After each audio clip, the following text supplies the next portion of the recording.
你好，欢迎收看《新闻面对面》，我是谢仲。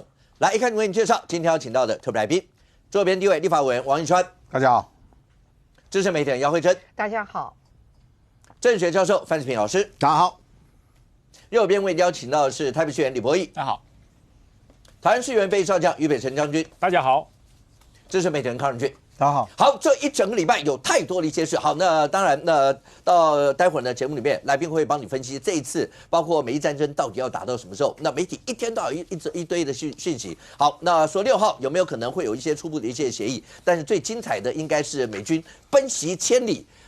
抢救雷恩大兵的现代版，好吧？那真的那个过程太精彩了，好吧？那待会听看现场人帮你做一路的分析，怎么能够在这个状况之下能够全军而还？那另外一个大家来看的话，就是今天6号连假最后一天，明天4月7号，国民党主席郑丽文就要率领国民党的一些党部的干部到中国大陆去访问。好，包括从搭的班机到两边4月10号是不是有所谓的政协会，都是大家关注一些的焦点。那和平才能躺平吗？还是躺平以后才有和平？但不管怎么说，国民党的广告也引起大家的一些的关注。当然，这整个礼拜一直到现在，让大家最关注的是9号，这个礼拜4，民众党会对李珍秀会祭出一些的处分吗？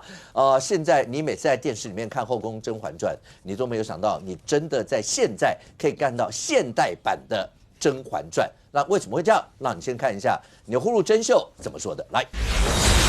我第一次进台湾民众党的党部，就是说我可以出来选，代表台湾民众党出来选竹北市市长。我那时候是完全没有想到陆配这一块，就是我是5个小孩的妈妈，那竹北是最敢生小孩的城市，那我也是竹北的新移民。钮祜禄不是说他以前就是也是小白兔一样啊，然后后面因为受了很多难，然后他就变得很有权谋啦，所以我也以后会变哦。好像是跟朋友在群里聊到，然后我就决定把这个拿来当标题，好好笑。钮祜禄，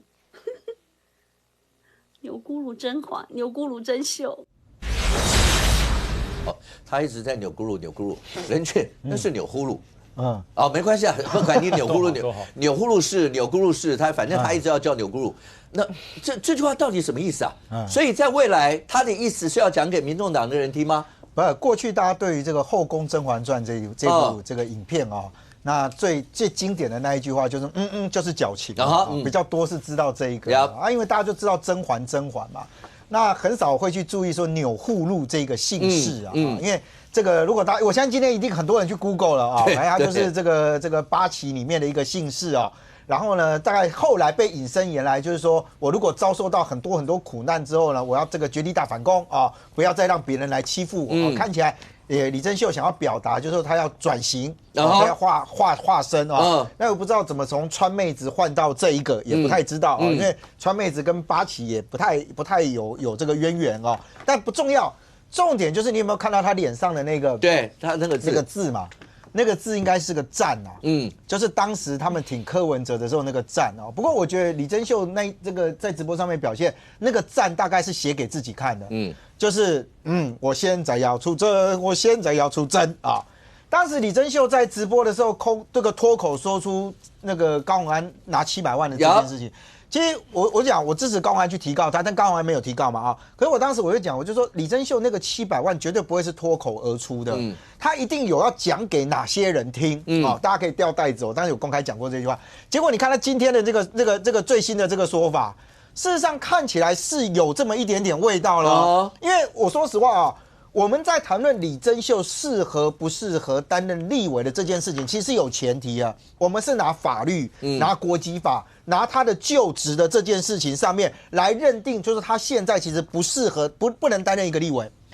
但民众党在谈论李珍秀这件事情的时候，方向跟我们是完全不同他们你看这2天所丢出的讯息，居然是原来李珍秀曾经咬过高虹安而且这个咬的还很大力包含之前这个有媒体独家写到说，李珍秀其实是个匿名检举人还去跟这个检调讲说，不好意思能不能帮我保密？那我也讲实话，因为你要当检举人，你又要求不要曝光，那除非就是你想继续在这里待下去嘛。那看起来大家都有帮到这个忙啦，检调也没有曝光他，然后这，可是现在才发现到不是啊，你看民众党内哇开始喷他了，说什么？说其实李珍秀啊，在这个党内的群组里面啊，就公开讲说，哦，我还是认为高虹安就是这个台湾民众党的罪人啊，我还跟主席这么说，那代表是什么？柯文哲是不是也同意李珍秀的说法？不然阿北应该驳斥他。当时柯文哲这些不是觉得说，哦，理工的不会怎么作奸犯科之类的啊，也没有啊，看起来也没有。他说我跟主席应该也就是柯文哲了啊，我跟主席也这么说啊。高虹安在酒驾的时候打压自己人啊，自己党内的市长提名参选人，打压谁呀？打压谁？就是那个是新竹市，应该不会吧？因为新竹市高虹安自己要选嘛。那打压了什么？是竹北吗？啊，我不知道，因为你这样写很怪，你们自己的自己党内的这个市长提名参选人也就这么几个市嘛啊，他还讲说非常非常的诡异，还谎报军情哦，罪无可赦。不管是怎样，你去打压自己责任区内的及党内的参选人，置这个党的利益不顾，还说高走到今天是咎由自取啊。后面那个我们不要帮他宣传，但我就讲哦，你看他这些话语，请问是昨天才写的吗？当然不是，当然不是嘛。那个时候他在批评这些人，也没有人觉得他这个是罪大恶极啊。我真的讲啊，你们在当时没有人觉得他是罪大恶极啊。你们当时这个言论出来的时候，你们也没有任何人有任何回应。突然到了今天，哇，一堆人秀出来，我告诉你，其实他有的高虹安现在也不是民众党的人。所以如果用这个理由，你不要讲说拿明朝的剑斩清朝的官啊，你拿一个非党员、非现在党员的这个事情，而且是已经过往的事情了。你们那个时候都不质疑说李珍秀有问题，结果现在出来说哦不行，我们要拿这个开闸他，我也等着看你中评会要怎么开闸他。你的理由是什么？破坏党内团结吗？还是批评党内？没关系啊，你们就继续弄哦。但我就讲就是说，李珍秀今天的这个做法就很简单，我认为他对话的对象，我认为他对话的对象其实不是我们，不是那个网友，因为网友阿川他刚刚我看了，那个有。蛮关心他的哦，他有追踪，人数不多嘛哈，昨天才100多了。哦，你就那100多的其中有。哦，100多，而且里面大概一半以上是我叫去的。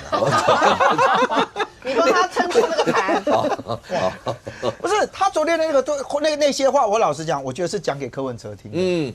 讲白一点嘛，谁能够决定民众党内谁能够决定李珍秀的去留？我讲更直接一点，民众党内的人士黄国昌有办法决定吗？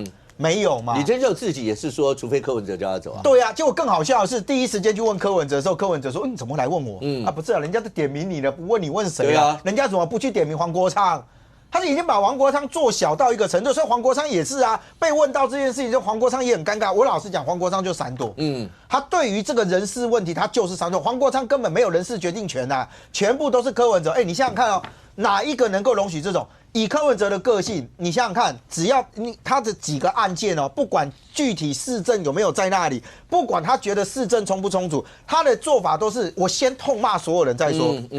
一个你们自己的立委，一个叫李珍秀，在你直接辖下，直接你具有管辖权的，公开跟大家讲说阿北有700万拿给大家，柯文哲装傻，装作没听见。李珍秀直接挑战民众党的制度，柯文哲跟黄国昌不是都说哦我们要走制度吗？结果这个人直接挑战制度，告诉你讲说没有，告诉你弄我就告你们。黄国昌、柯文哲一样装作没听见。后来柯文哲变了，柯文哲说什么？一切按照制度走。对。我也不太懂啊。那你柯文哲一审被判有罪的时候，民众党的中评会立刻更改他的中评会的评议规则。柯文哲你怎么不讲话？你怎么不讲话？你的制度不是摆在那里吗？所以说改就改，你欣然接受，你当作没这件事。然后现在人家就问李珍秀，你就一推2、5、6，我就照制度走，我们还要摆脱一人政党，我们全部要，不是你不能永远都从现在才开始啊，你不能从现在才开始。现在虽然不嫌晚，但你不能每次只要涉及事务你就改来改去啊。好，现在问题来了，因为中评会之前他所释放的讯息是在讨论，对。我相信大家应该都看过了很多这个中评会他们这个到底什么东西可以评议了啊，然后他的处分的东西啊，李珍秀也研究过啊，李珍秀也研究过啊，你最多只能停我权而已啊，你凭什么开除我？你凭什么开除？所以他直接去呛那一句，就是说，那你除非柯文哲叫我走。好，那现在问题来了，现在传说接下来民众党的中评会要开，对，然后一大堆哇，按照李珍秀他们说法，应该那个就叫牛鬼蛇神啊。而且都是民众党内的呢，哇，那个打的完全不留余地呢，包含到前立委也出来打，然后大家开始连黄国昌现在都被人家讲说，哦，是不是要暗自施压柯文哲？我觉得不要给黄国昌这种压力，因为他不会，他也不敢，好，他也不可能施压柯文哲。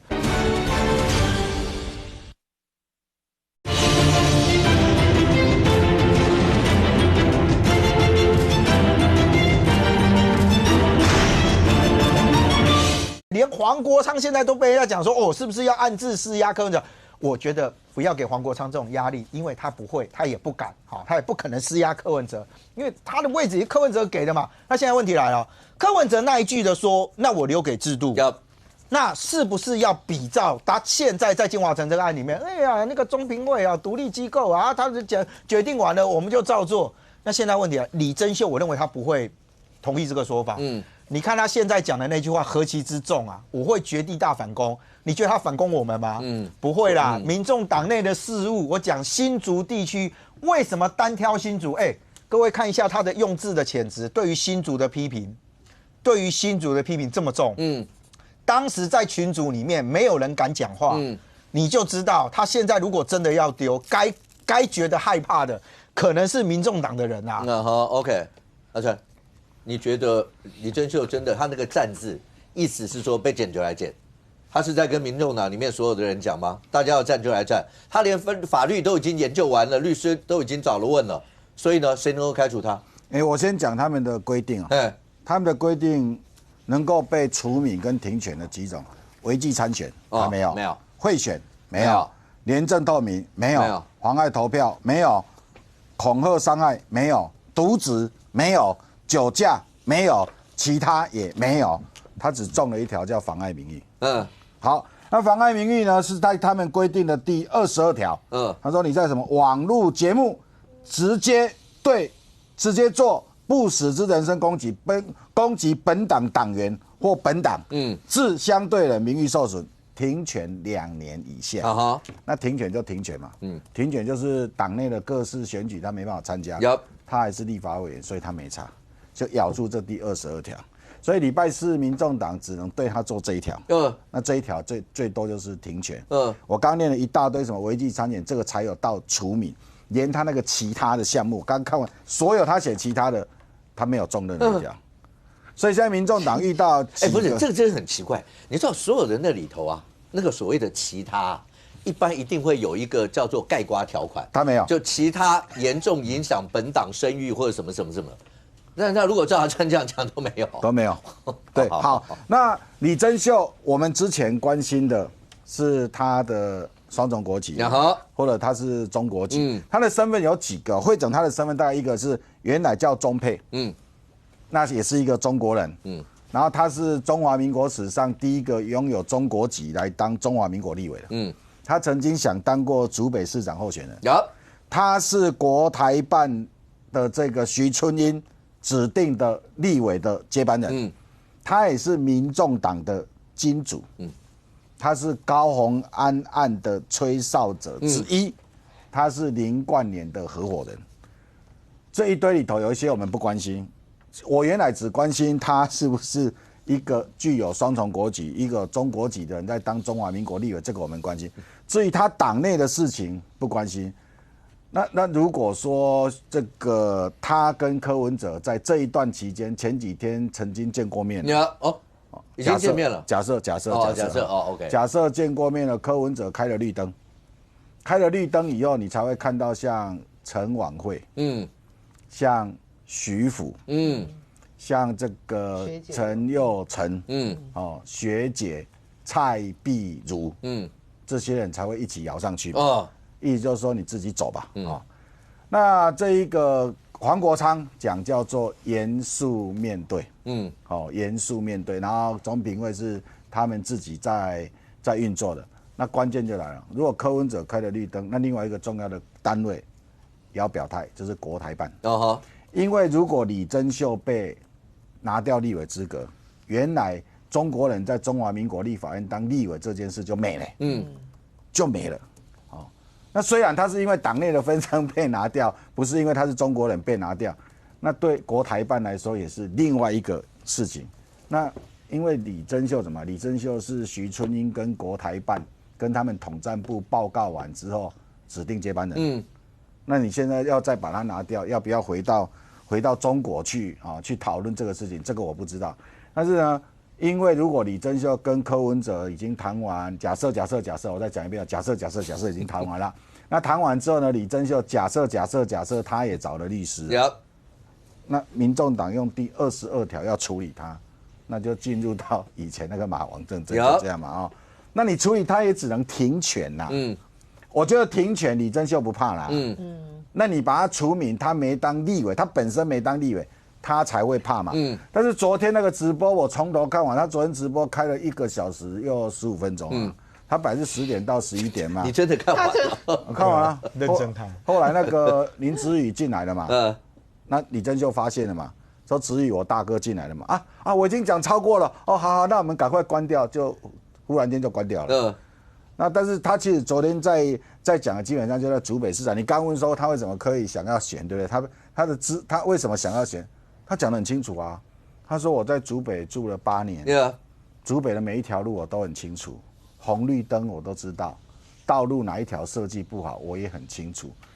他说然后竹北是最爱生小孩的，然后他说他有5个小孩，所以他符合资格。反正他有他的逻辑。那后来后来因为本来是林冠霖选嘛，林冠霖因为酒驾出事，然后李珍秀是做他的总干事兼发言人，后来才变成说李珍秀想要自己选。那李珍秀要选的时候，因为那时候又遇到前立委要选嘛，就是国民党那个立委叫做，就是以前有一个立委林维洲嘛。后来这个高虹安是帮林维洲嘛，所以那个梁子就结下了嘛。那结下之后又有高虹安那些助理费案，所以林冠霖才出来说李珍秀从头到尾都知道高虹安的案子嘛。那林冠霖一下子说李珍秀是吹哨者，一下子又说没有，李珍秀没有去调查站。他改来改去啦，反正意思就是说，反正这个高虹安跟李珍秀他们梁子结很深。那一天说那怎么700万，他说他讲错了。那讲错就是不是700万啊，可能是800万，也可能是600万。那如果真的民众党，我想民众党的中评会如果有一些普龙工啊，我提醒民众党的如果你们有一些普龙工，就说这家伙快刀斩乱麻，赶快把他除掉了。我们立法院8个立委，就是因为他一个人，其他7个都没新闻，赶快把他除掉，换一个上来，那我们就回到正常的。如果你们都搞不清楚李珍秀在民众党，李珍秀跟柯文哲的关系，李珍秀怎么样协助民众党选举的，李珍秀怎么样在各式各样的资源上协助当年柯文哲的民众党，那你们傻傻的硬要把他除名，到最后他就告诉你说我就是甄嬛。不是，阿川，你这个意思是民众党你觉得，除非你傻傻的敢去处理，所以如果你只要了解这些，你们根本就不敢处理，你是这个意思？你是觉得民众党根本不敢处理李珍秀？根本不敢处理他啊？不是他最近都已经闹成这样子了。那如果是你看李珍秀讲话那个态度，他有在怕吗？没有嘛。他那个贴纸是上次游行的然后他上次游行完之后的那一次直播，他没有拿出来。他说那个贴纸不见了。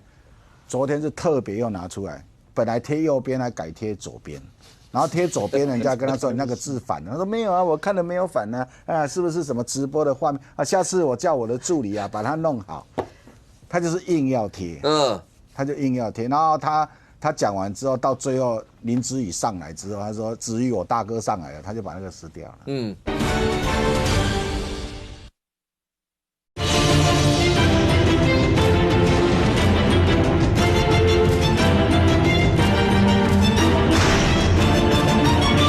林子宇上来之后，他说子宇我大哥上来了，他就把那个撕掉了。他每一个动作都有他的意义在，所以呢，就是我觉得这2天应该还会有变化了。就是要不要去处理李珍秀？民众党内现在就陷入这个矛盾，因为他们的中评会的组成还蛮有趣的。那个他们的那个主委李伟华，那个主委也出现在徐春英的。那个起诉书里头嘛，然后里面还有一些类似以前开那种居酒屋的嘛，就是居酒屋就是专门卖烤肉嘛，烤肉日本话叫烧鸟嘛，就是说类似这些东西的这些人也有在里面嘛，就是有一些啊，反正他们中评会的成员还蛮有趣的，蛮社会化多元的啦哈，所以我是觉得这些人基本上在等柯文哲的指令，可是柯文哲已经告诉大家说全部按照制度走，如果按照制度没办法处理李正秀 ，OK。我们慧珍来，是你觉得民众党，因为如果照最近几个，而且出来直接指明讲的，叫他知所进退，类似这每个都有名有号的哦。对，有前立委的，有准备要选立委的，对，有以前讲民众党之母，什么全部都有。现在如果这样看起来，如果照阿川刚那个意思太明显了，意思就是我就笑你们不敢。对，他的意思就是这样。对，真的不敢吗？闹成这个样。前面国际的事情，国民党还有人要出来，就是包括那个是两岸人民关系条例还是国际法还是什么，那有得战。户籍也大家也有得战。不是，现在这些东西，你叫国民党站什么东西，那关国民党有什么事，对不对？对嘛？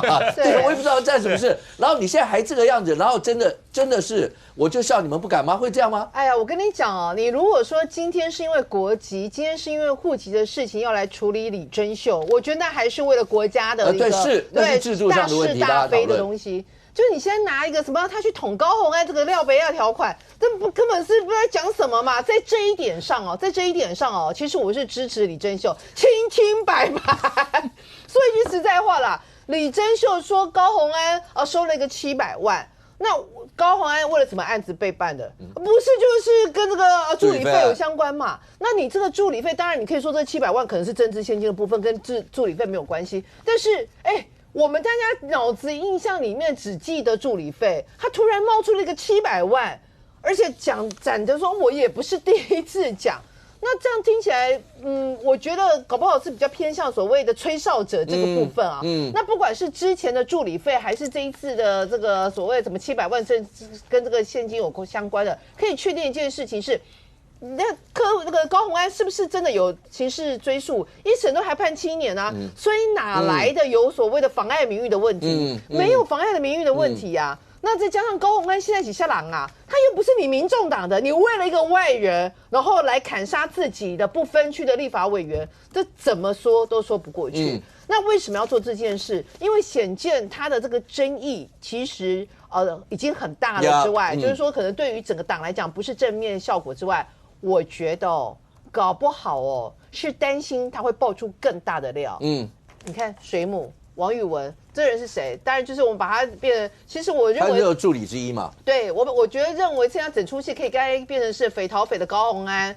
或者是说，刚刚是钮钴禄的那个李珍秀，钮钴禄珍秀，对，钮钴禄珍秀大战匪逃匪的虹安，对，这两个这个世纪大对决。那其中这个王水母当然就是比较像是这个匪逃匪派系的。那他其实他是讲的也是讲得很清楚嘛，他说你这从头到尾其实就是你林冠年突然这边讲这些有的没有啊，但是。李珍秀，你到底跟高办民众党是有什么样的仇？如果无冤无仇，怎么可以一边自称民众党党员，一边任意伤害别人？我不懂，你内心没有一丝的不安跟亏欠吗？还是你的背后是林的后面是左宇他们的势力？他的意思是这样他现在意思是说，你这个钮钴禄啊，你后面根本就是其实有绿营的，然后在指使你的。但是我觉得里面这个些都不重要，我觉得最有趣是最后一段。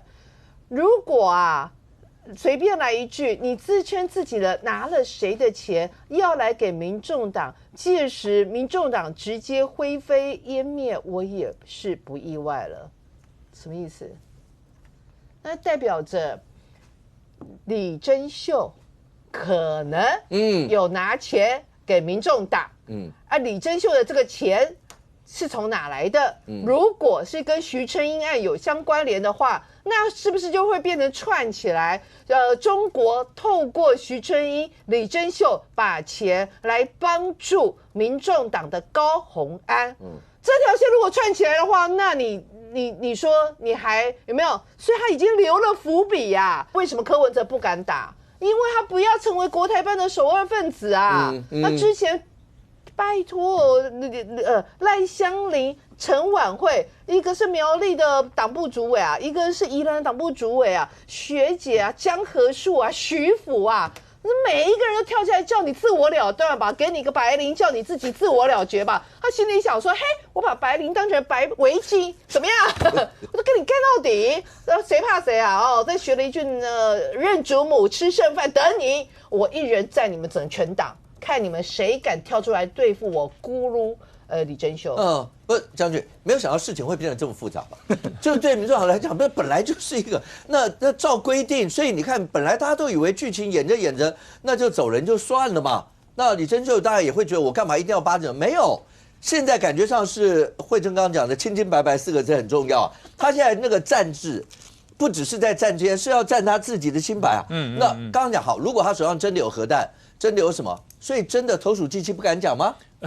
他手上有没有核弹不重要，重要是他敢不敢用啊？有核金小胖就麻烦了。对，如果是金小胖就麻烦。对，看来李珍秀他是敢用的，他是敢用的。你想想看，李珍秀出来当立委，被我们至少监督了有没有2个月以上？超过了超过了。他有没有退缩过？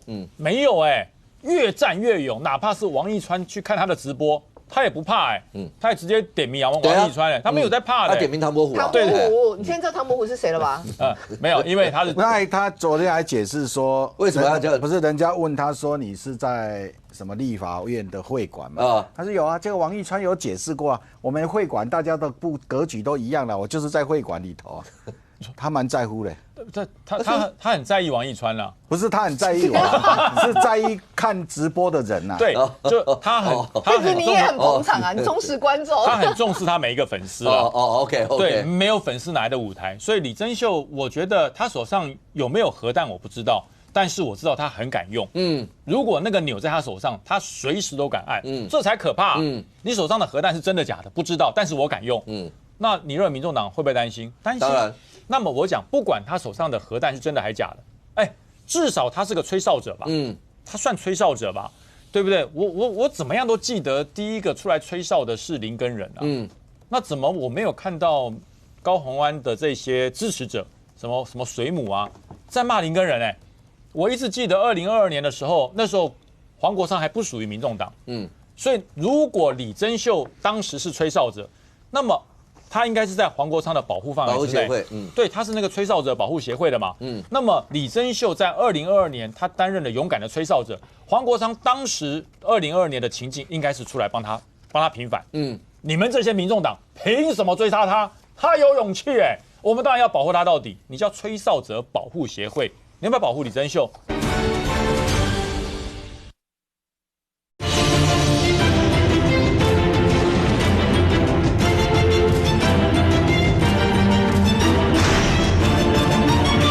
你叫吹哨者保护协会，你要不要保护李珍秀？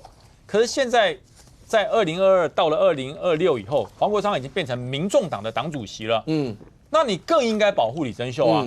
你既是吹哨者协会的议员，我不知道你现在是什么身份，你既是吹哨者协会的议员，你又是民众党党主席，你有500%的责任要保护李珍秀。他吹哨哪里错了？他吹哨哪里错了？这些小草企图把李珍秀打成绿的。对啊，他怎么打成绿？真的啊，真的。他说他当时爆料是因为卓冠廷啊，因为卓冠廷对他，你要把李珍秀打成绿的，会不会太离谱了？我明天帮你问问看卓冠廷，他明天会来，我明天问看卓冠廷。这怎么会扯上绿的呢？他说李珍秀当时出来爆料高虹安，是因为李珍秀他根本就是绿的，他就是卓冠廷的朋友，好朋友。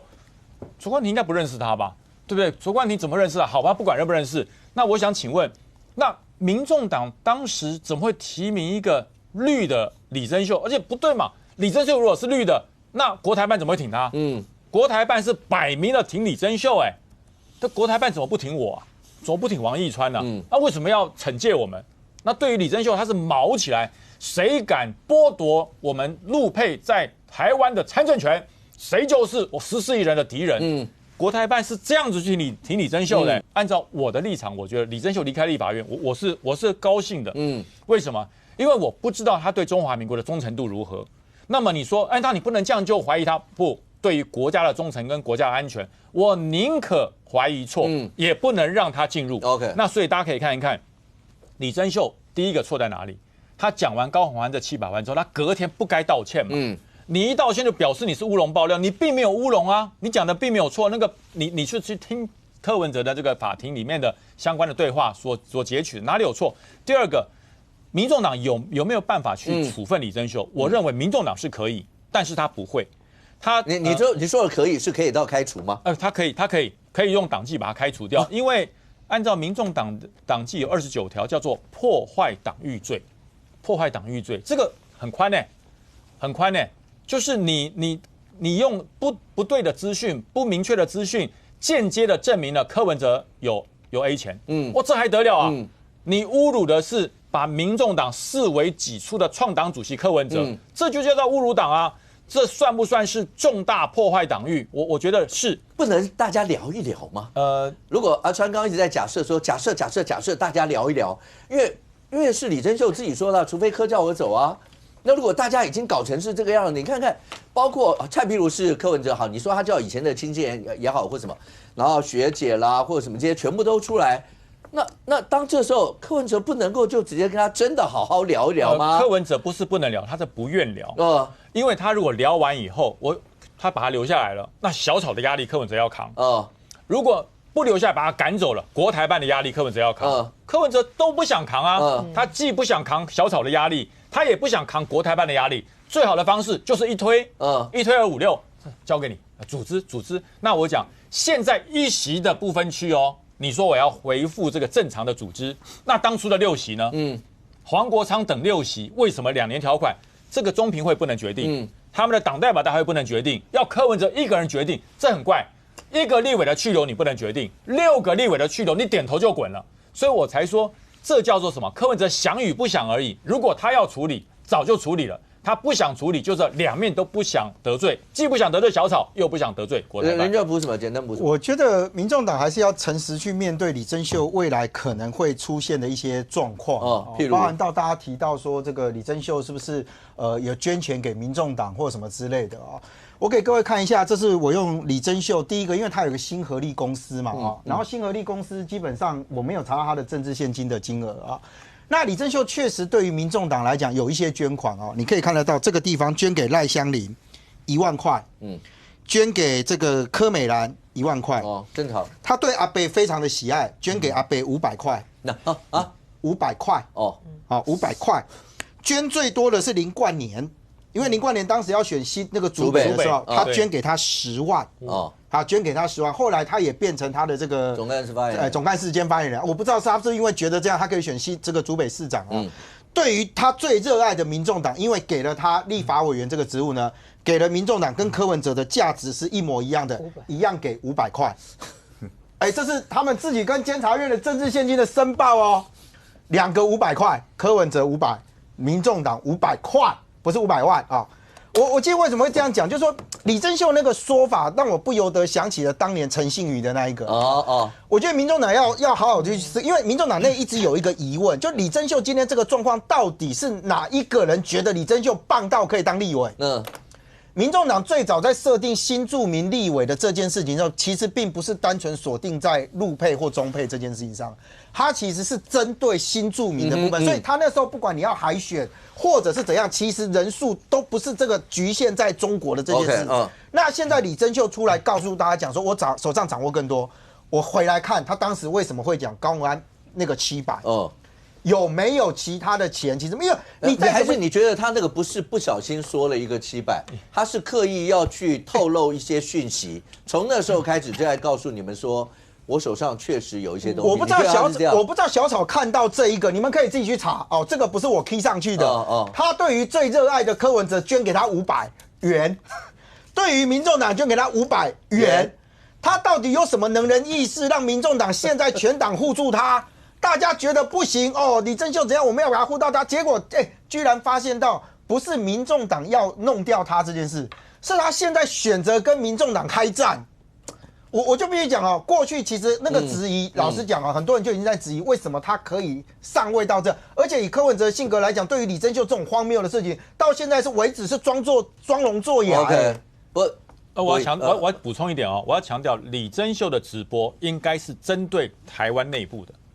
应该不是对中国，大家可以看这个，他的领章上有别一个中华民国的国旗哦。如果他要对中国做抖音直播，绝对不会有国旗。另外刚才任俊说他捐给柯文哲500，我觉得他的经济能力是超过这样的。你可以看上面的盒子，2个盒子，一个橘色的，一个绿色。这盒子里面装什么我不知道，光是盒子的价值在网络上你去搜，橘色的盒子光是空盒299，这个绿色的盒子光是盒子250块。对，光是盒子里面装什么，这可能慧珍才知道，我真的不清楚。所以你想想看，一个人直播的时候会把这个盒子当背景，我们 YouTuber 直播会拿什么当背景？那个10万或者100万的那个牌子当背景，他不是他是把这个盒子当背景。所以这个盒子代表什么？按照女生的这应该代表她的实力跟身份。我只知道盒子多少钱，盒子一个299，一个250块。那盒子里面装的东西，表示告诉你。我是有钱的不要看不起我。OK。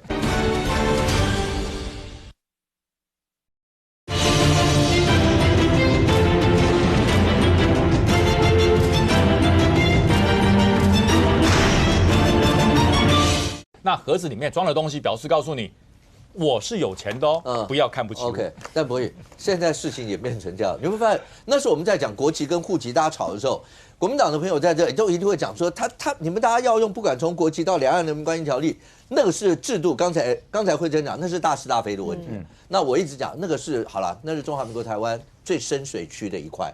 从以前到现在，国民党也不碰，大家都尽量不碰最深那块。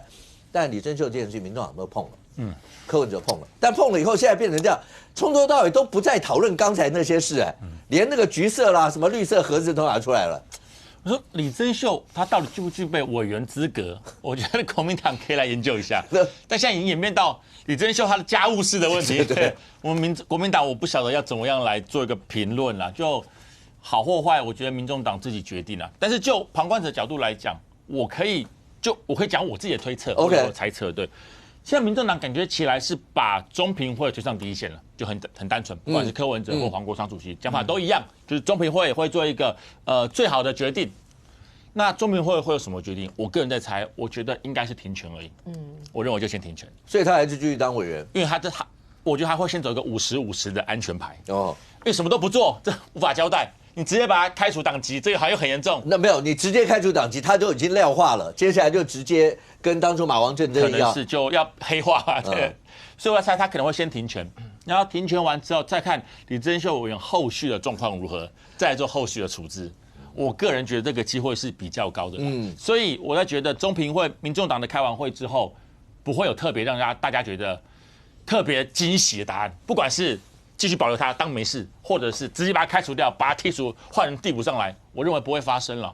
那我觉得现在李珍秀委员属于留校查看的状况，但是这个留校查看的状况对于民众党到底是好是坏，我觉得要自己评估一下，因为感觉起来，因为我之前没有关注过李珍秀委员，我不晓得他之前是很常开直播吗？从以前就很常开直播吗？礼拜天，我说他还没当立法委员之前就很常开了吗？没有当立法委员就有开了。礼拜天 ，OK， 那表示他习惯，那委员真的你真的有一直你为什么会知道？他没有当立法委员以前，大家不会关注啊。你看他网络上，他应该现在有70几片了。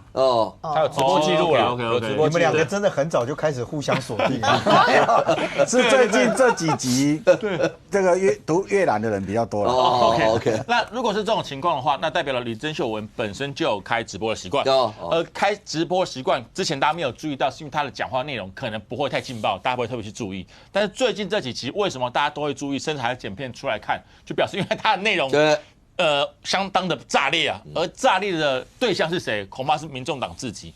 如果接下来民众党真的不能够跟他好好的沟通，那我老实讲，对于整个党的未来，我觉得是比较走下坡的方向，我觉得绝对不好，因为这个家丑闹出来其实最难看的。而现在我也觉得啦，中评会应该是无法解决李珍秀的问题，我就摆明讲了，你看中评秀里面的委员的名单里面，我不觉得李珍秀委员会对中评会里面哪一个人特别的信赖或者是尊重了，我觉得应该不至于，所以必须还是要回过头来。当初提名他人是谁？我相信大家都知道，就柯文哲嘛。那李珍秀委员讲非常清楚啊，能够决定他去留的就只有柯文哲主席。柯文哲那番话算不算已经开了绿灯，决定要走人，就是什么从一人政不能只是一人政党，制度最重要什么什么，那算不算是已经跟李珍秀说，你不要再说只有我开口讲话，我已经讲这个样了，极限了。我觉得不是说要决定李珍秀的去留，而是柯文哲有点在警告李珍秀了，就说我还没有把话讲死，现在中评会来处理。那中评会怎么处理，他不知道，因为他独立机关。但是如果你如果你接下来再有毁坏党誉的情况之下，那他就压不住这么多人的态度了。所以我个人觉得啦，到最后能够处理这事情的柯文哲主席，我觉得私下我不晓得之前有没有接触过李珍秀，我不知道。但我觉得如果没有的话，接下来要赶快去接触一下了。怎么样让李珍秀很难想象不接触吧？对，我不晓得。我的意思说，事情都已经闹成这个样了，然后大家都只要问谁能解决，所有的人眼光一指，全部都看着柯文哲的时候，然后你让他这整件事情，这个对民众党来讲一定是个伤害。柯文哲都能够完全，当然我们不知道到底有没有接触，但重点是在于你如果都不接触，也怪吧？对，但目前感觉起来，我觉得柯文哲可能没有接触过，因为如果有接触过，新闻应该会出来。我不相信他接触完之后不会有任何的消息，有关于他们2个人会面的消息都完全没有。但目前好像真的是没有任何一个消息，有直接或者是间接表达出柯文哲主席见过李珍秀委员。OK， 目前看起来好像没有。那我真的不晓得有或没有。但不管有没有，我觉得不重要了，因为已经到这个地步了。他的直播也开了这么多次，不该讲的或者是一些辛辣的话语都讲出来了。接下来我觉得民众党的高层真的高层要赶快。就算私下也好，要找李珍秀委员好好谈一下，因为接下来一期很长啊。你这次不总咨询那个卓荣泰，然后呢，那接下来呢？接下来你各个委员会到底还要不要咨询？对啊，对啊，每一次都书面咨询，每次都书面咨询嘛？那你存在的意义就又会出现一个问号了嘛？所以这不是一个闪躲就能够逃避的问题。李珍秀委员目前他就在立法院，不管行政院不管绿营认不认可他，他目前在里面，他上台去咨询，包括书面咨询，接下来包括了还有很多法案他还会投票啊。当他投票整个过程当中，他到底具备一个什么样的资格？我觉得这个可以来讨论。但是如果真的要讨论到你们民众党的家务事，那我觉得会让整个之前讨论的方向失焦了嘛。像李珍秀委员的资格，在最近的新闻出来之后，好像大家也不是那么重要了，而且甚至是大家已经觉得李珍秀会不会他继续待在民众党，对民众党伤害更大呀？所以这些事情，我觉得白银要好好想清楚，因为如果处理不好，我觉得这个火会持续烧下去。可是他们因为礼拜4要开中评会，那22条是停权，停权它的规定就做不实的人身攻击，不实的，不真实的，那如果李珍秀现在一直被人家逼，他说我哪里不真实，对吧？我做人身攻击，但是我没有不实啊，那当然也有可能就是他说他讲错了，他也有可能搞不好柯文哲如果跟他谈的话，就说啊，后来我的这条啊，就这一条啦，停权啊，就停权，反正停权的好处就是如果甲级动员没来，不用罚钱嘛。这叫停权，这是福利吧？停权就是你还是委员嘛？对啊，停权就是不能参加党团的运作嘛。那你没有党团参加党团运作，没有权利就没有义务嘛。那也是好事啊。是啊，那搞不好是这样，因为不然就还有一种可能，礼拜4他们开这个会之前修改规定，直接把22条改成除名。那就够狠了。OK。但范老师，你有没有注意到讨论这些从徐春英开始？然后现在讨论到李珍秀，当然他们两个不一样，因为李珍秀他有历任在委员这，那徐春英是还没有当嘛，只是起诉书出来以后，大家看到那里头，大家都在担心的是那里头是不是都有统战的一些的问题，而这件不管是哪一位，然后国台办都会发生。刚讲到嘛，就是要维护，然后说谁如果怎么样就变成首恶啊，类似这些。我常讲有很多是我们自己的事儿，我们自己处理，国台办不需要他发什么声，越发声越麻烦，不是吗？可是现在看起来，他每一次都发生，而这样一种内容，第一个对李珍秀好吗？第二个对于处理的过程，是不是又平添了很多的问号？第三个，甚或有人直接说李珍秀这件事情，他对于包括在台湾这么多的陆配，很无辜的一些陆配，都是个伤害。甚或从政的这件事情，会不会从他以后，今天我看到有媒体人直接写，会不会以后就变成一个据点？基于我们政论节目的收视率，我真的希望民众党不要把李珍秀给这个开除。对，因为我们有太多话题可以看了。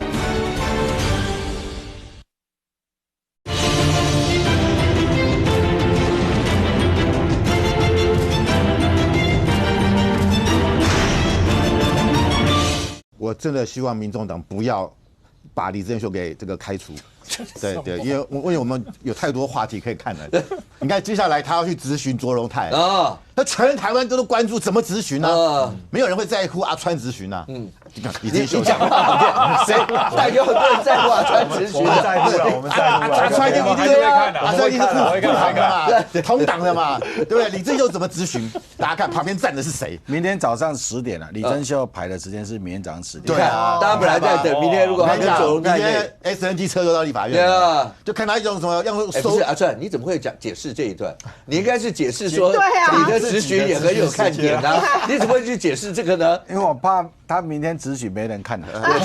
不是，他怕明天你不怕自己没人看？你看你现在怪怪的。他怕明天李正秀要求阿川站他旁边，他们护航使者、护花使者哈。虎哥在他旁边。好，那我要讲的是，其实大家去看一件事，我认为李正秀这个礼拜4绝对没有问题。中评会一定会过关，安全过关。会不会最起码停权？我觉得停权都不会啊，都不会。为什么？你判断的依据是什么？不，大家知道一件事情，民众党在第一次提名不分区是什么时候？2020年，第一次嘛，因为他是2019年成立的嘛。2020年他的不分区名单有28个人哦，其中有没有一个是外配？一个都没有。有没有一个是中配？一个都没有。所以你不要告诉我柯文哲多在乎什么外配这个族群。如果是这样，他2020年就应该提名了嘛，哪怕不是在安全名单，提名几个吧，一个都没有。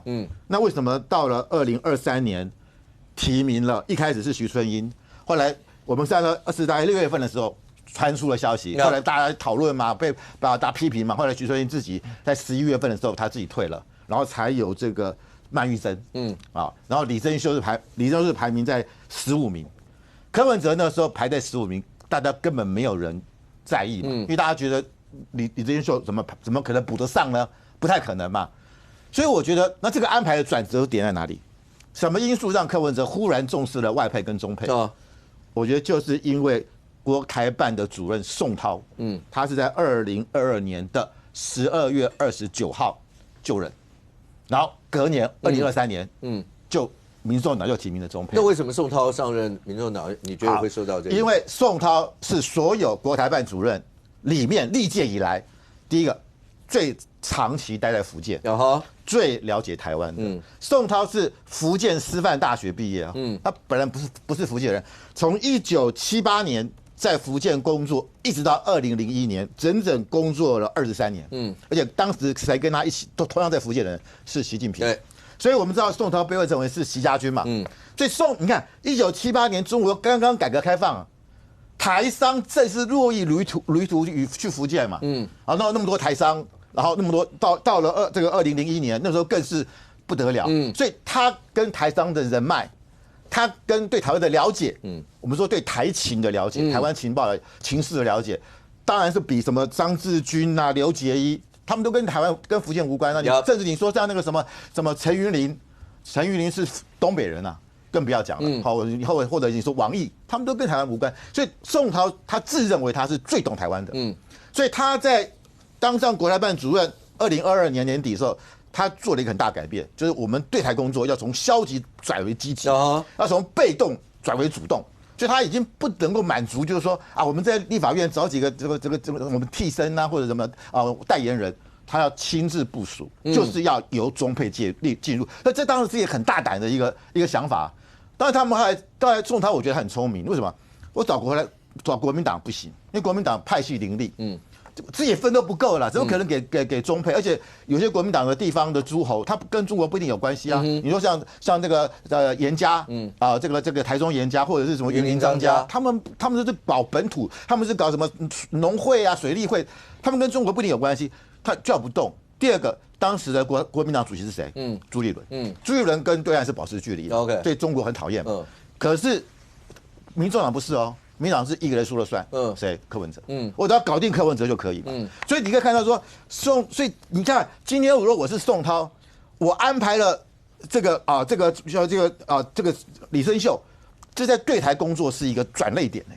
我第一次把宋涛没有安排李真秀徐春英的起诉书里面只有徐春英跟包括杨文涛对杨文涛、孙宪啊，他们之间有没有过一些联络？但李珍秀在那里头并没有直接的一些联络，只有徐春英他们自己讲说，他说他是不是接班人啊？对，所以你刚刚那个推论，你也要把柯文哲跟宋涛之间要拉上连线，才会有任何您刚刚讲那个推论我觉得他的位置应该是黄珊珊，他们应该是黄珊珊，对，但是他们我觉得这个是宋涛亲自部署的，那对宋涛来讲，我今天立了个大功嘛，这史无前例嘛。OK， 那你再来就是你看，光一个李珍秀到现在为止当了立委当多久了？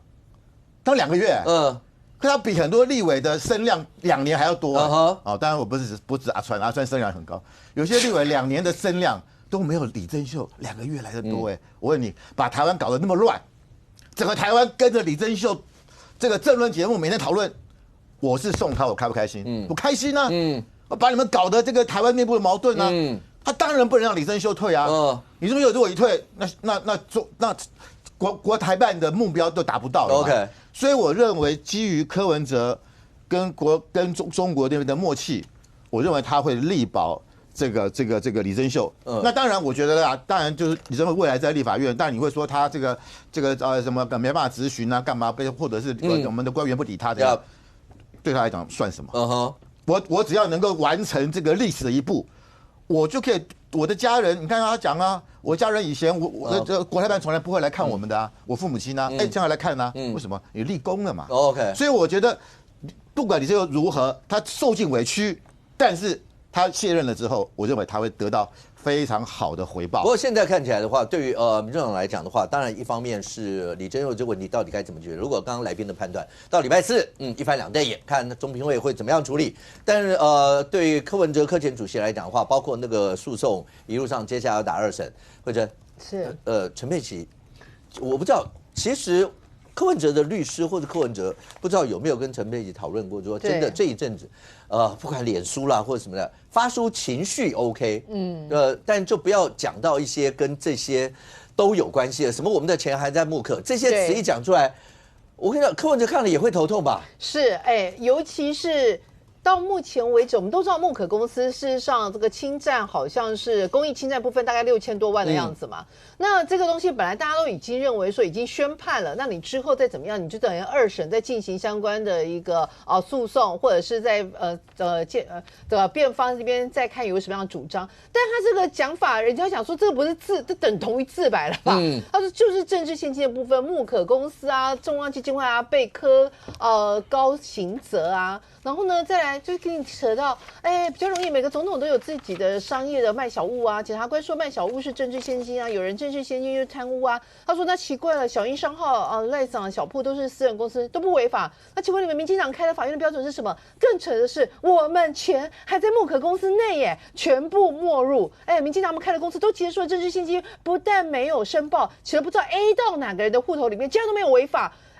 怎么可以？我跟你讲，你们这个还是比较晚。他后面本来还有一个这样子的一个3字经，对。那人家心里想说，你的整个怎么看起来不像是一个医师，对，而且是小儿科医师该有的。包括你讲的这一整串，说什么 A 到哪个户头里面没有啊？人家所有的都非常清楚啊，然后人家结束之后，人家公司也就结束嘛。更重要的一件事情，人家没有把他的肖像权全权给那家公司，然后再从政治献金里面再付所谓的肖像权回到了那一家公司，然后那家公司再给450万给那个所谓的小英或者是赖清德，人家没有这样搞啊。人家从头到尾可能是有人就是这个你捐钱，然后我让你可以换小物，那要不然的话你就是直接买小物，然后这个钱呢就全部这个公司全部捐给作为政治献金，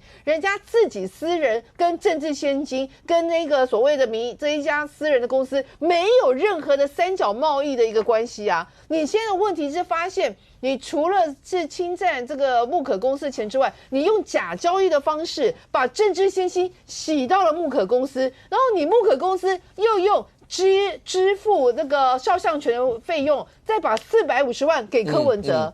那你这450万里面，其中的244万还拿去给阿瑶买股票。现在大家生气的是，如果你当时阿瑶买的股票是台积电，你现在台积电又涨了。是不是更生气呀，所以呢，人家就心想说，这起诉书都写得清清楚楚、明明白白，为什么是你硬要去扯这些？再来，我们钱还在木可。木可公司现在唯一的股东应该是李文娟吧？如果我没有记错的话，那你请问一下，你的我们钱是指谁啊？还是从头到尾，事实上李文娟根本就是个人头啊？你认为在你的主观判断里面，这个木可公司就是我的柯氏家族企业股份有限公司？那如果是这样的话，那逮几个撸大条哦，那还不是只有450万那个部分哦。所以我觉得现在陈佩琪讲的这些话，人家难怪会觉得说，你这样不是等于是自证你自己有罪吗？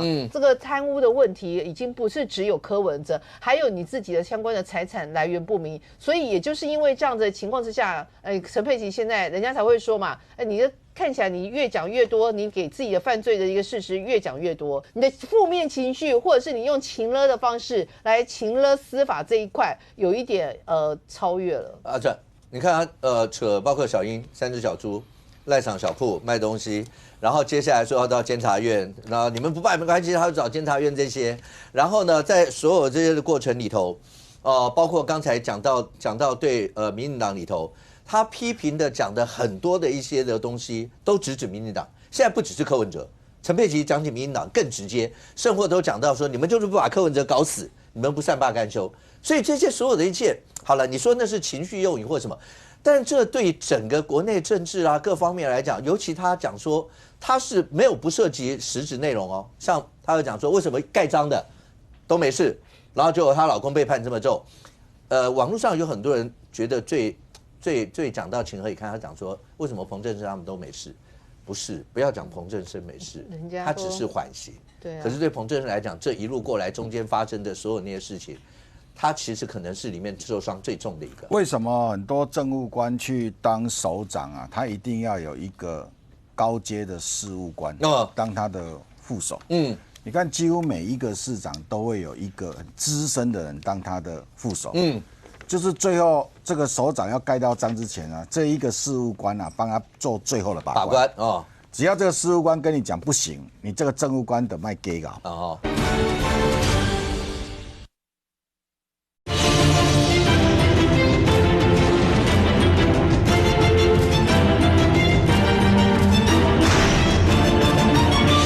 只要这个事务官跟你讲不行，你这个政务官得卖给搞哦。好，我以前在台东当局长就这样，我的副局长就是一个事务官。有时候我问他说啊，这个为什么不赶快给我？他说局长那个不可以给你，好，那个东西再弄下去会有事，所以他副局长就把它决掉了。那决掉之后呢，就是因为他知道他盖什么章他不会有事，什么东西可以盖，什么东西不可以盖。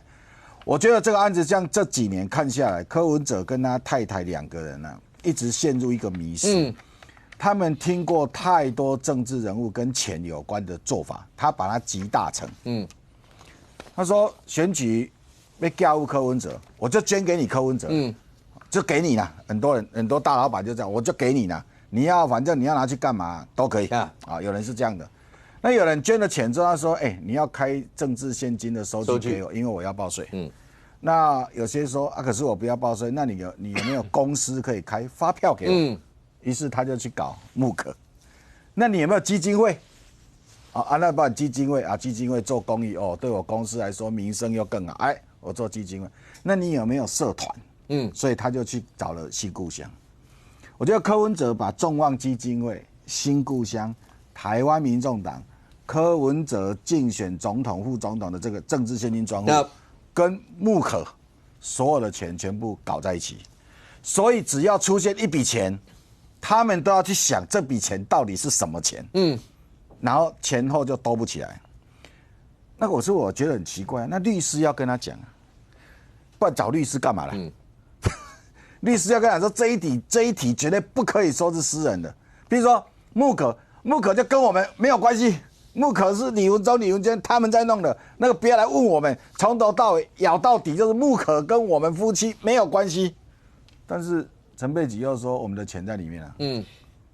所以各位记得，柯富瑶不是本来弄一家公司吗？智瑶吗？那就是因为应该是到了后期，他接的钱在木可，老板叫李文娟，那里的钱其实不好用，所以有没有啊？规个家己在开一间公司，那钱我们是可以掌控的，可以就是进出我们可以决定的，会不会是这样？重点就是他把这些钱弄一弄之后呢，他就弄到了自己的户头了。这麻烦在这里，他弄到了柯文哲的户头，柯文哲把他私用了嘛，就拿去什么买房子啊，什么，或者是给儿子买股票。我觉得他们两夫妻一直在误解这件事，然后律师似乎也没有跟他们讲这笔钱如果归到这里的严重性，因为他们第一时间被叫去，不管是调查站或者什么地方问的时候，他们可能都一头雾水。我个人认为，第一次去他一定一头雾水，跟他讲说：“啊，你这笔钱是啥？我们查完，你有一笔钱啊，50万进出啊，你为什么2万3万再提啊？这到底是什么钱？”我觉得他第一时间应该也搞不清楚不都是这样吗？不是什么肖像权我给我儿子买股票我儿子想要结婚所以我们去看房子我们把那个政治现金、总统选举的补助款拿去买了一个商办这到底哪里违法？我觉得那个当下他们都不知道他们违法可是他们不是请了律师吗？律师就要跟他讲说要切清楚他们是有时间讨论这个他们不是有被交保出去吗？那一段时间不是律师都请了吗？律师这样跟他们切清楚哪一块，你们千万不要讲那个是什么钱，真的律师才能够保护他们可是现在好像，你有没有发现律师在里头的主张？我们现在看到的那些最后延迟辩论，律师都没有在处理这些钱律师似乎都只在处理金华城处理那什么几百万。可是这些关于众望、新故乡、民众党、柯文哲、政治现金、木可，什么1000万大善人300万的这些事情，好像这些律师也没有要帮柯文哲辩驳。现在搅到这里头了，这个是罪证最明确的。你说那个金华城那1500万，连法官都写说，我知道你们要问1500万，我解释一下为什么我们没有处理那1500万。法官还特别去点名那一块，因为他知道外界关注嘛。所以他们两个的现在的问题就是最好是把事情就是你两个都想要点嘛。换一组懂这个人的律师跟你讲清楚，你们两个不要再乱讲了。那如果说你真的误解，就赶快承认，对我误解了。我以为要给我的300万装潢的费用，我以为那个可以是我的，我以为这个钱就是用我的名字去做那个肖像，所以木可给我450万，合理每一个艺人都有肖像权我合理我不知道这个违法我不知道选举时间这个违法我也不知道人家那个扁帽工厂，原来他们开的那家公司，最后钱都跟阿扁无关。扁帽工厂就是一家公司自负盈亏，钱都跟阿扁无关，也没进阿扁的户头，怎么样？选举完那家公司关掉，赚了就赚了，赔了就赔了，我都不知道，我误会了。所以我现在去弄了木可，我以为是这样我错了，我误会了。我觉得如果他误会了，搞不好法官说对了，因为你第一次从政因为你真的搞不清楚，搞不好这一块他选市长当了8年的台北市长什么叫做他搞不清楚？对哈。对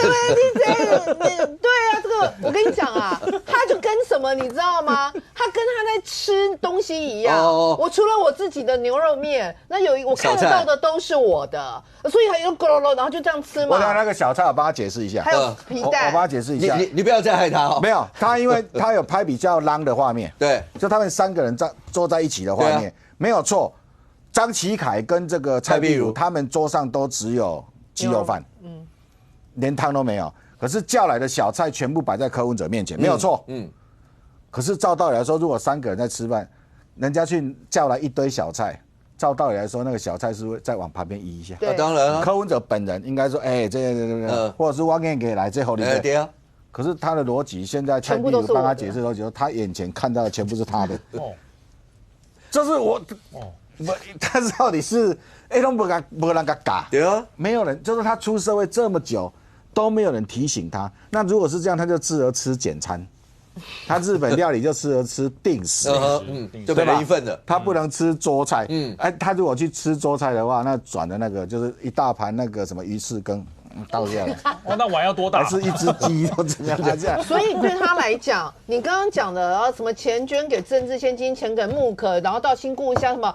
黑龙我的啦，黑斗写拢我的啦。对，就是他认定那个都是他的，但是他不知道不可以认定是他的，所以他违法了，他就跟法官说不好意思，我真的不知道。OK，刑法第16条不可以以不知法律为免除责任的。哎，你看这招没用吧？刑法第16条，柯文哲就算吃日本定食，也会把别人的菜拿过来的，也算他的啦。OK， 可是好，那可是对中华民国来讲的话，其实明天有一件事很重要吧？4月7号，郑丽文主席明天要率团直接去访问。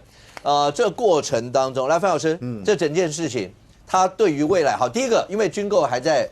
刚好也是在这段期间要讨论军购嘛，阿川上礼拜有讲那个时程点，然后会不会被移到，然后会不会真的产生影响？第二个，这整件事情对于未来国内两岸之间或是两岸之间的一些关系会有什么影响？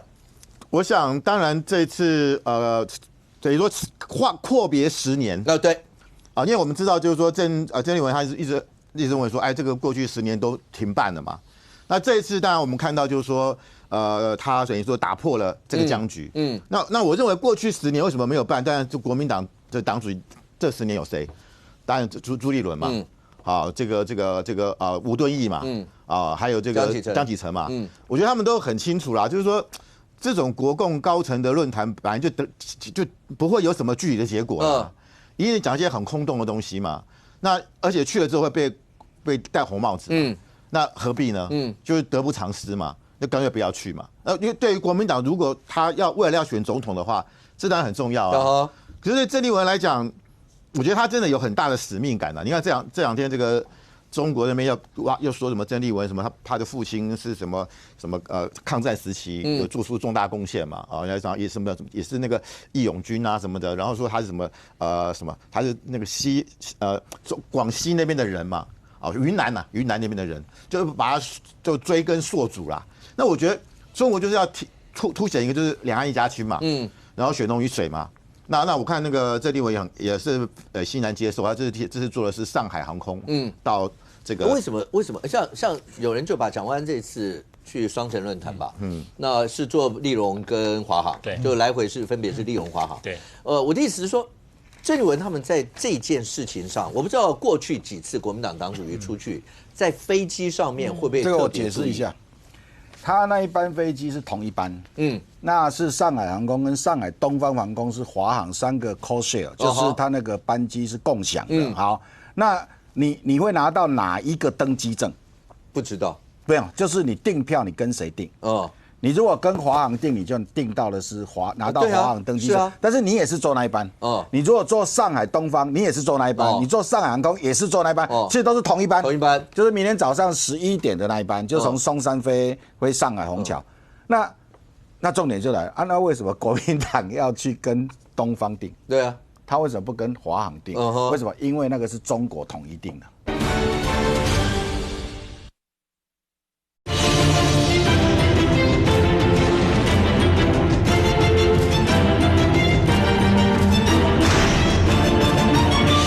国民党要去跟东方订，对啊，他为什么不跟华航订？为什么？因为那个是中国统一订的。所以不是国民党自己，就是说他30个位置，或者是30个以上的位置哈，那因为他要把那个位置留下来。那留下来，那如果说是这个中国对这个上海东方航空呢，就确定说你就帮我留30个位置，名单候补。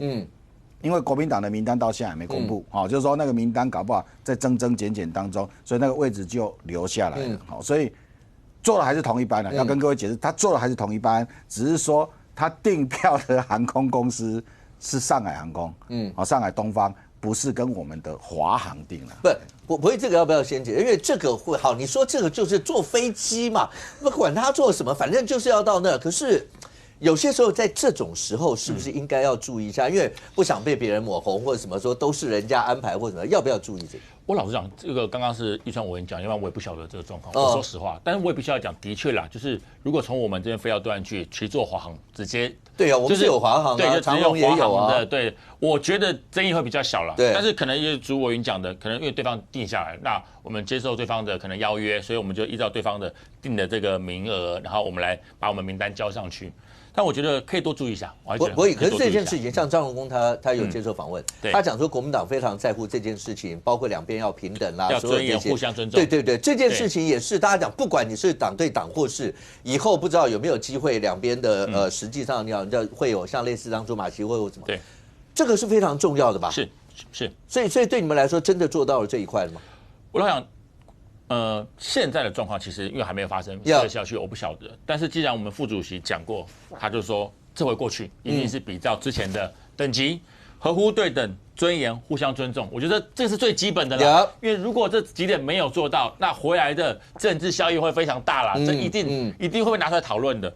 所以我相信这3点没有任何的问题啦。但是我还是讲同样的话，我非常的乐观我们的郑主席过去对岸，因为10年了，这么长的时间一直没有机会好好的两岸能够高层来谈一下，我期待能够谈出一个比较明确的东西，这很重要。不要过去大家都讲空话，那没有意义，讲出一些明确的东西。然后我也非常期待我们的主席过去能够把我们中华民国本土的意识带过去，我觉得非常重要，包括我们的安全。OK。不过我觉得以张荣恭的经验，2005年张荣恭就是负责联湖会，对，他对这种小事情他一定会注意。那我只能怀疑说张荣恭根本说不上话。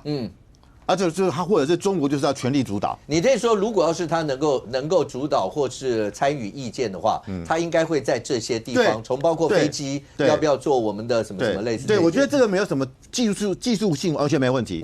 你只要跟华航跟长荣一定有嘛。所以我就搞不懂为什么要这件事情，因为大家现在是拿着显微镜在看这个问题。当然，你任何的动作、任何的讲话都是影响，而且你去看为什么在这2天连胜文要出来讲这句话，我觉得连胜文就是觉得说，当初联湖会，哪怕那个时候，联湖那时候是包机整架的华航班机，然后那时候去的企业界人士有多少？几乎他们说赞成台湾 GDP 几乎一半了，就包含像这个台泥啊、台塑啊，什么台玻啊，还有这个郭台铭也去了啊，台湾估价什么几乎的都去了。然后今天有个影片啊，我真的不得不讲了，躺平吗？国民党是做这个和平才能够躺平嘛。他是真的不晓得躺平这2个字在中国已经是被禁用的吗？他代表的意义是，就是大学生毕业找不到工作，然后每天就躺平嘛，一早上起来睡到11点钟起来拿手机订外卖，然后继续睡，然后再玩线上游戏，然后到晚上。就是这样，每天在家里面。禁用我们才用，这才叫尊严，不是吗？对啊，不是我想法。对，我们怎么为什么他禁用我们为什么不用？我们都要用啊！但是我觉得的确考虑一下。对，这个意思意思还是在考虑一下。对，这个意思有点怪。意思还在考虑一下。然后他们拍那个影片，全部讲台湾有和平东路，台湾有和平国中，台湾有和平国小，台湾有和平分局，台湾有和平乡，所以我们要和平。然后台湾还有和平岛，所以我们要和平。在我们基隆。那刚才说我们还有和平医院，我们要和平，不是这个叫洗脑，你知道吗？就是说我没有错，你为了要凸显和平，你把所有跟和平有关的全部弄出来。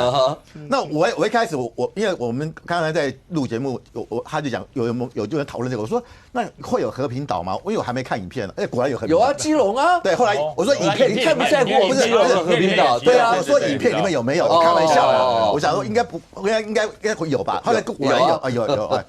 所以我会觉得说，难道我去了和平医院挂号？我就希望两岸和平吗？不是和平没有问题，但是拿这么多和平，我觉得这是在魔音穿脑这是广告啊！不是这个就不像说我吃统一面我就要统一了吗？那你刚才说吃统一面，所以中国就说你看你们都吃统一面，你们都吃统一面包，所以你们台湾人爱统一，连中国都不会那么阿 Q 那你现在就说因为有和平东路。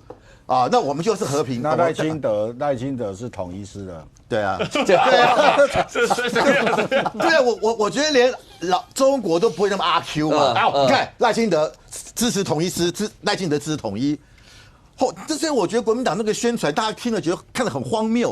就是你这个时代，你弄一些有创意的、感动的，可以。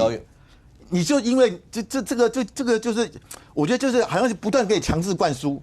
和平，让你就是好，我要和平啊！所以郑丽文去很棒，他是个和平天使，可以做这样的连结吗？太粗糙了吧！这整件事情如果一路往下，你在上礼拜也有讲，因为刚好这个礼拜军购的大概的时程也在这，然后呢7号到12号就礼拜天了，从明天到礼拜天，然后国民党主席郑丽文率团去访问，啊，军购真的时间有被拖到，还是有协商要延后？本来是礼拜4，对，那礼拜4这个会议还没取消，那国民党就不会参加，协商不会参加。好，那本来礼拜4如果协商，即使协商不成，那礼拜5上午就可以表决。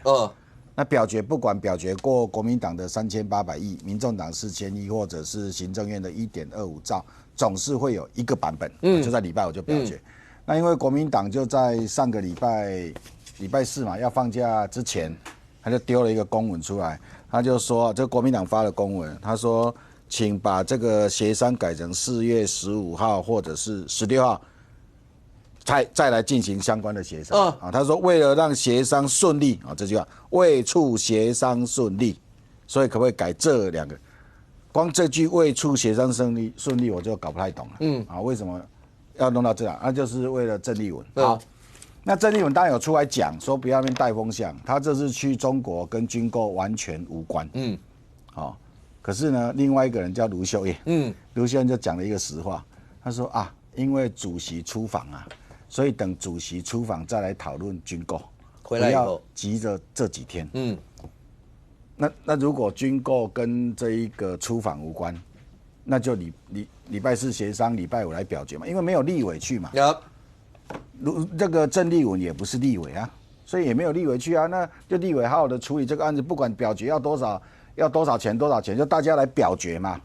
而国民党就要拖到15、16，所以这个很可怕的是说，那如果习近平在会中提到了这一题，这个很危险。就是说，习近平如果提到了军购这件事，或习近平提到什么？结果国民党回来传达这个事情啊，这个在反渗透法里头啊，受境外敌对势力指示，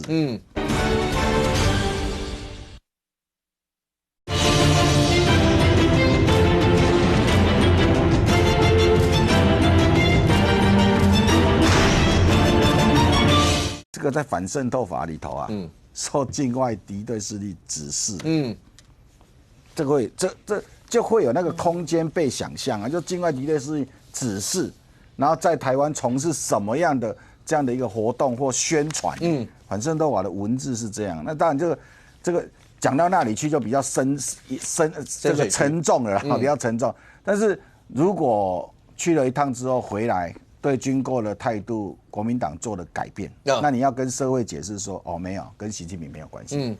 虽然我们改变了，但是跟习近平也没有关系。社会会听不懂了，因为卢秀燕已经很具体讲，说等郑丽文回来再来处理军购条例，所以我觉得那句话出来，再加上国民党没事发这个文呢。我跟你讲，国民党为什么发这个文很笨，你知道吗？因为这种协商是韩国瑜可以主持的，韩国瑜只要主持的时候，就大家各言各志，反正大家各讲各的习惯了。讲久之后，韩国瑜说：“哈，那今天就不顺利嘛。”那我们就下次再协商啦，休息就好了。他也没有说要把这个案子送出去表决嘛，他就说好休息，那就休息了，就结束啦，也不会有要到礼拜5处理的，就等再下一次协商。对啊，这样就好了。立法院很多协商是没有共识，就下次再协商。有些是没有共识，那我们表决，那个都是存乎这个协商的主席决定嘛。我可以协商到协商不下去，我们来表决。一种叫协商不下去，那就下次再协商。其实韩国也只要说，那就下次再协商，就拖过郑丽文人在中国的时间了。那国民党为什么要发这个公文？这个我觉得蛮特别的。这张公文我们看到的时候，其实都吓一跳，说你们为什么要发这种公文呢？我老讲，当然这个我没有跟立法委员讨论过，但我觉得很单纯啦。你说郑主席回来会不会跟郑主席有关？我觉得可能会或多或少会有，但是跟郑主席的政协会有没有关？这两个是完全不同的意思。对，因为郑主席他有没有本身他的想法，或者说这个军购到底是3800亿加 N， 或者是金额再往上调，我觉得我相信党中央跟立院党团一定会有所沟通，但是绝对是跟政协会讨论的内容跟话题那是绝对无关的，这个讲得非常清楚了。那当然你说包括接下来你说立法院要表决，不管是民众党的过、行政院版本过，还是国民党的版本过，我的想法是，以目前看起来，我觉得国民党过的机会最高了，因为毕竟人数最多嘛，毫无疑问嘛。所以接下来到底金额会变得多少，我觉得会变得非常重要。今天媒体上有一个说变4000亿，国民党是不是要从3800，其实意不大，意不大，对啊，意不大，对，意不大。反倒是那个 N 会可以加到多少，我觉得才是重点啦。因为毕竟3800亿或者4000亿跟1.25兆还有一段相当大的差距。那我觉得为什么会要等主席回来？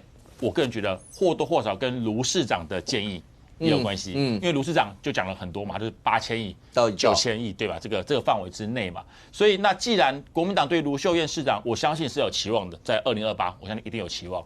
所以对于卢市长的很多的建议跟想法，我相信不只是党中央、立法院的党团，很多委员也很尊重卢秀燕市长的讲法。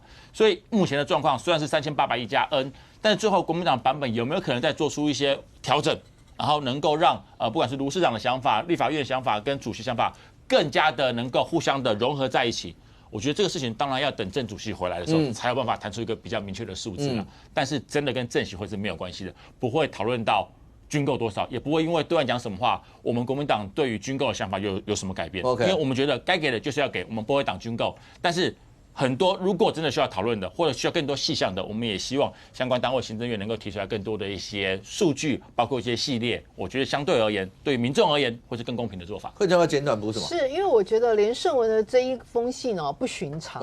因为第一个我们都知道，其实郑丽文这一次带的人里面很多都是连战当时去的老班底。第二个是连胜武自己也有去，可是他却不断的在这个文章里面强调谨言慎行然后谋定而后动。最重要的一件事情是，他在里面还提到，他就说当时那个张荣公也是随同他父亲去所以他相信他可以提供非常多极具价值的建议因此他希望这个两方面高层在会面的时候可以怎么样。如果张荣公已经在里面发挥了很大的一个建言，或者是他的一些意见都被采纳的情况之下的话，需要连胜文现在还发这篇文章吗？不需要。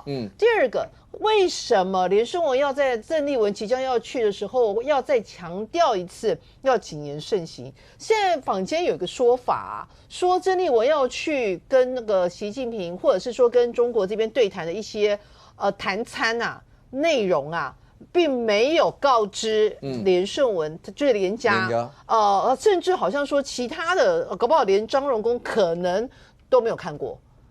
那你也知道，老共最会的就是什么？就是在你的这个文稿里面给你掺几个字，哇靠，那意义大不同。比如说，对不对？两岸一家亲，当时两岸一家亲这个说法，不是也是说，没有经过总统府就突然之间加进去了。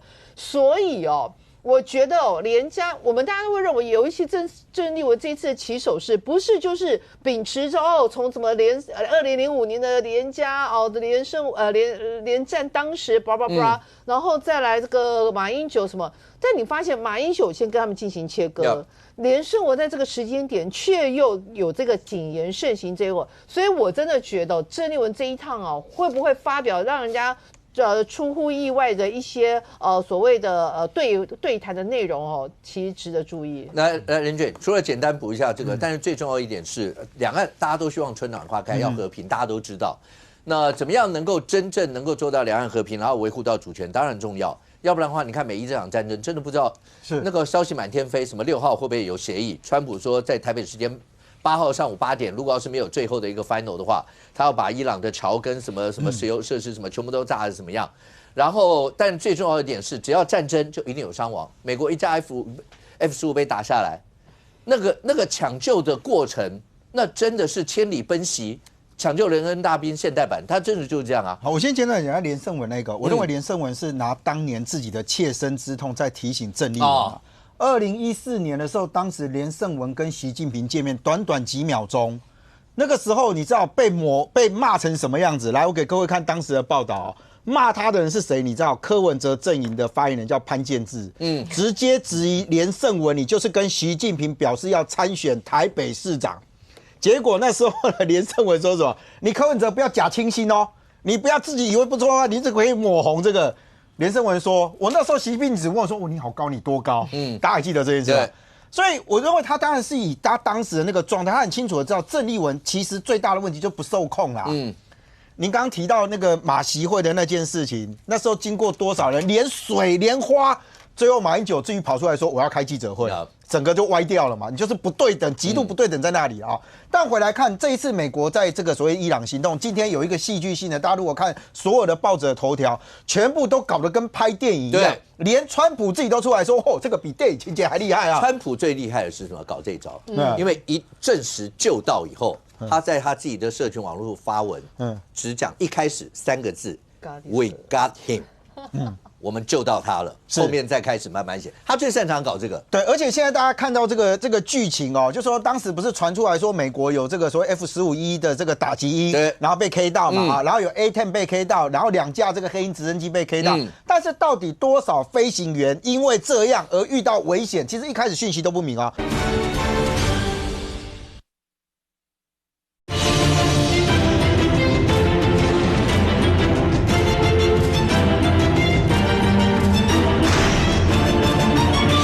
现在大家看到这个剧情哦，就说当时不是传出来说美国有这个所谓 F-15E 的这个打击鹰，对，然后被 K 到嘛，然后有 A-10 被 K 到，然后2架这个黑鹰直升机被 K 到，但是到底多少飞行员因为这样而遇到危险，其实一开始讯息都不明啊。好，今天一次告诉你说呢，原先被 K 下来的飞机里面呢有3个飞行员，那有3个飞行员呢，其中有2位获救，大家是比较好奇，就是说那个 F-15EX 的那个战机哦。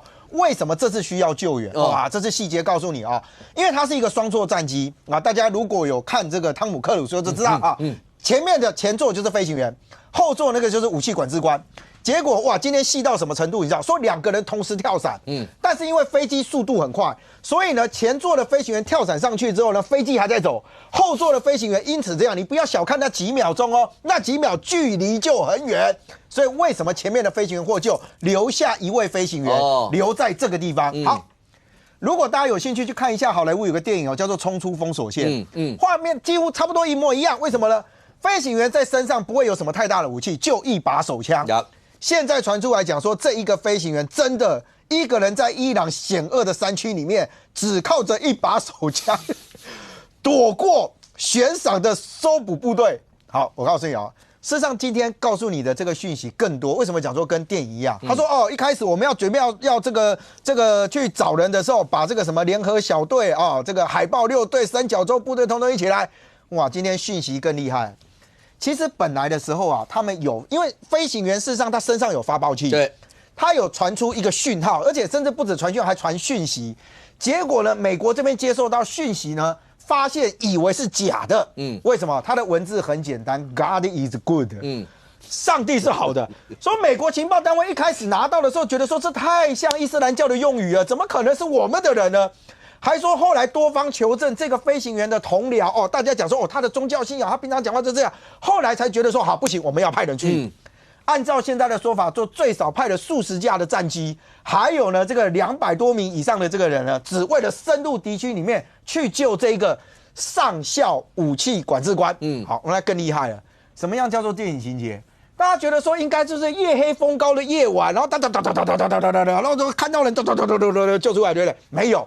这次的情节更厉害，说当时为了要派，因为你200-300人嘛，要接营救他，还派了2架C-13洞的这个运输机降落在伊朗境内。哇，这厉害了，你知道，就代表是我突破你伊朗的空防。对，我的C-13洞是个C-13洞多大一架？对啊，又慢。我2架进入到你的这个所谓伊朗境内的检疫基地。好，那现在问题来了，今天最戏剧性的应该是后面这一大段，说呢。当时要撤离的时候呢，发现到2架C-13洞的运输机啊，有1架受到战损，所以没办法起飞。另外1架油不够，所以美军当机立断，再派4架飞机，然后呢做了一件事，把所有人员撤离完了之后，把那2架C-13洞直接原地炸毁。厉害了吧？1架1亿美金，直接炸给你看。这个我老实讲，冲出封锁线都没这么厉害。都没有这么厉害。好，但是我觉得美国现在在做一件事情，他为什么要强调说我们救到他？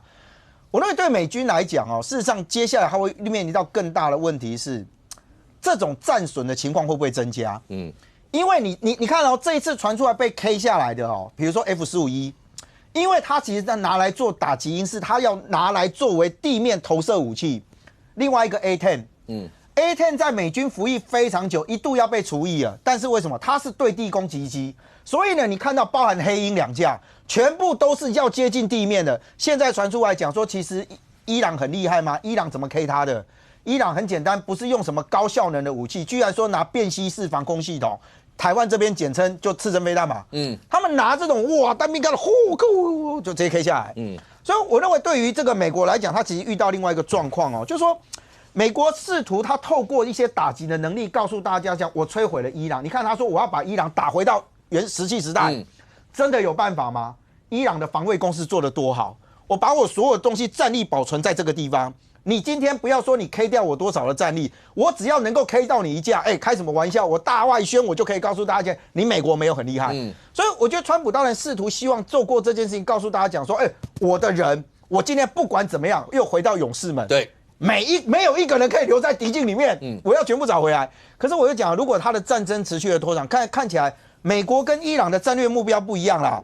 美国的战略目标一定就是我一定要把你 K 掉之后我跟你换，我换你的政权，其实会跟我在一起。可是你没有，你看伊朗战略目标很简单，我只要能够撑久必胜。我只要活在这里的一天，你能把我怎么样？所以我觉得现在对于美国来讲，今天这个秀这个秀，对，我觉得那个人可以被救到很好啊。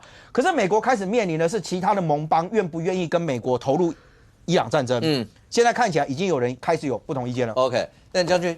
那其实好了，你说能够救回来，那包括讲说生存下来是最重要的一个目标，所以美国一定都会有相关这一些的训练，但美国也不是每次都成功啊。那个电影《黑鹰计划》什么那些，那都是很惨的一些经验啊。美国大家可以看伊朗这件战争，你发现美国做了一件事，我能打我也能救。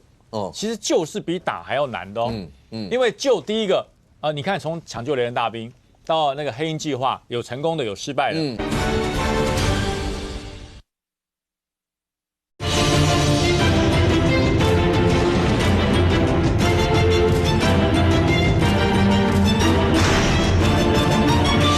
那包括讲说生存下来是最重要的一个目标，所以美国一定都会有相关这一些的训练，但美国也不是每次都成功啊。那个电影《黑鹰计划》什么那些，那都是很惨的一些经验啊。美國大家可以看伊朗这件战争，你发现美国做了一件事，我能打我也能救。其实救是比打还要难的哦。因为救第一个你看从抢救雷人大兵到那个黑鹰计划，有成功的，有失败的。他愿意为救一个兵一个班，对，牺牲掉这么多人，一个班去救一个兵，只因为那个兵是他家最后一个男丁。对。那大家觉得是电影，可是这一次就在我们眼前活生生上演，48小时。刚任俊讲，这个救援行动至少3亿美金，至少花了3亿美金，2架C-13洞，他有从C-13洞肚子里面放出来的4架小型的直升机 MH-6，那加起来3亿美金呢，就这样轰，就为了救2个人，其实不是3个人，2个人，因为有一个那个 A10，他是硬跟到科威特坠机跳伞，然后获救。那2个是落在伊朗境内。那大家知道，这个是展示什么？展示我能够就是我再次强调，救援是比作战还要厉害的。